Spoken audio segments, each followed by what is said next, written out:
So you're heading out camping this weekend, but the forecast for the next couple of nights is calling for sub-freezing temperatures. You might think you have to fully winterize, but we're here to tell you you don't have to. Today we're skipping the pink stuff and we're showing you the key areas on your camper that you need to focus on to survive a night or two of sub-freezing temperatures so that you're ready to roll again in the morning. We're performing the essential 5-minute prep to protect your camper's vulnerable spots without fully winterizing the camper. Let's go.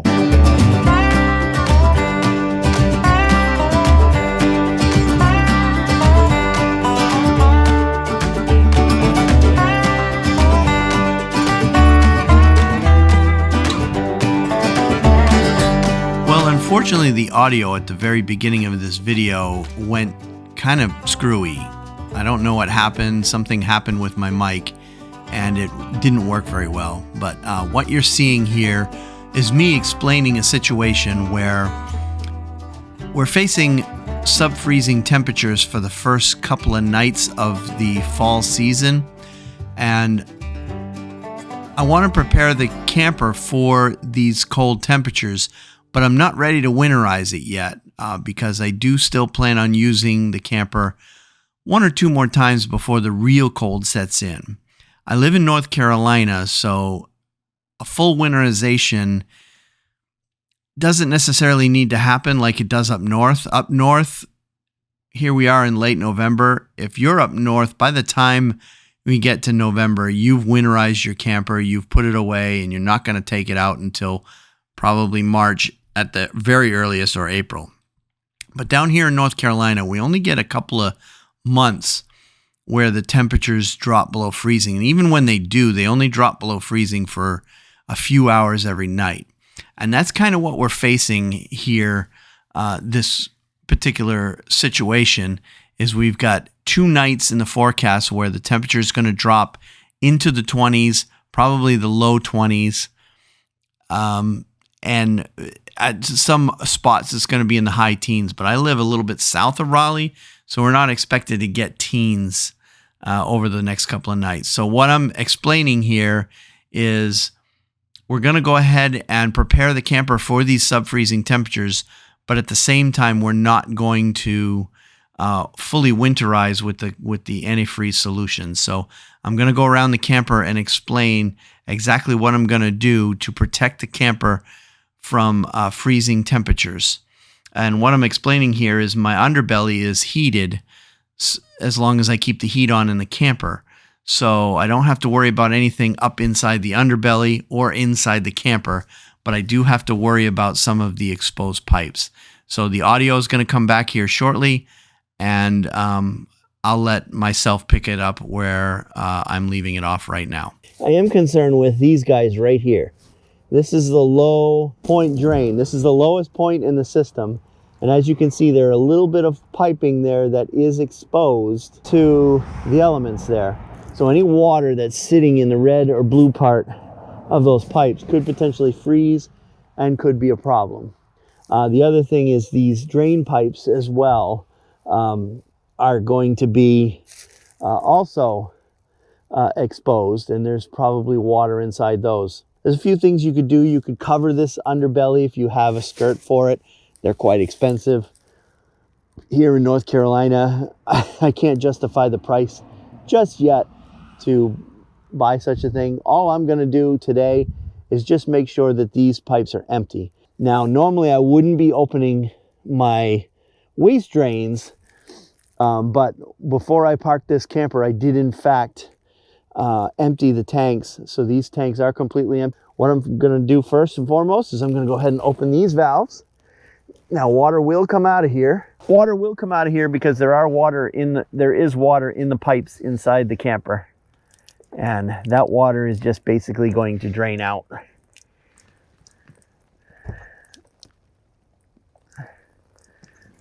So, and I'm going to leave those open for the next day or two, just to make sure that we don't have any issues there.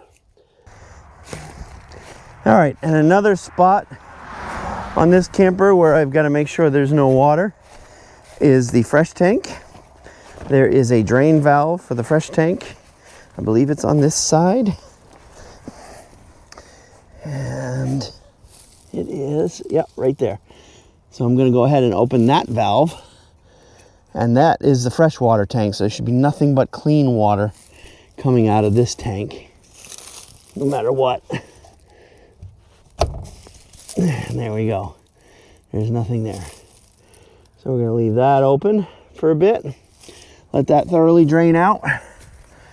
And then the last thing I'm going to do is to help get air into the lines and help the low point drain. First and foremost, we're going to check the thermostat in here. It's showing 64 degrees in here. And I've got the thermostat set all the way down at 60 degrees. So I'm going to go ahead and open this. That is essentially introducing air into the system. I'm going to open this. And I'm going to put this up here. So water should be pouring out of the... All right, so those are open. With the toilet, we don't really have to do anything with that because we're keeping the space heated. That is going to be fine, whatever in there. If we weren't going to heat this space, I would drain all the water out of the toilet, make sure it's completely dry, and probably put a little antifreeze in the bowl there. And then the last thing I did already is underneath the bunk bed of this camper, we have the water heater and the water pump.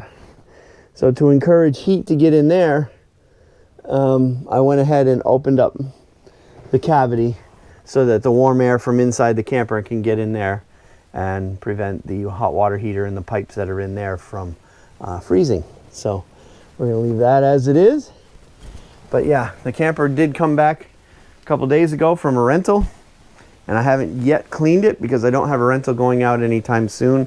I've got the next couple of days off, so I'll probably come in here and clean the camper in the next couple of days. But for right now, we're just leaving things as they are. So valves open, valves open, valves open, and this cavity opened up so that the water heater in there is getting warm air from inside. So that's pretty much it. So now, to prevent critters from getting up in the camper, I am going to go ahead and close up these valves back up now that the water is sufficiently drained. I got very little water dripping out of there, so that's good.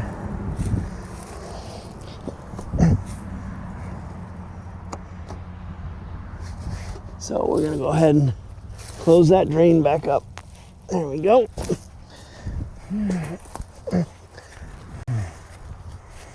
All right, so that's the way we're going to leave the camper for the next couple of nights. So just to recap, I've essentially opened all the low drain points that are sticking out of the bottom of the camper. I've opened up the drains just to get every last bit of liquid that is sitting in the exposed pipes out. And we've turned on the heat in the camper. And that should pretty much do it. If you have any questions, any comments, go ahead and put them down below. If you have any other things that you think I forgot, go ahead and put that down below. But like I said, we're only supposed to be getting down into the low 20s, and it's just for a couple of hours. As soon as the sun comes up tomorrow, it's going to start getting warm again, above freezing outside. So any freezing that's going to happen is not going to stick around for too long. So that's pretty much all there is for this video, and we'll catch you in the next one.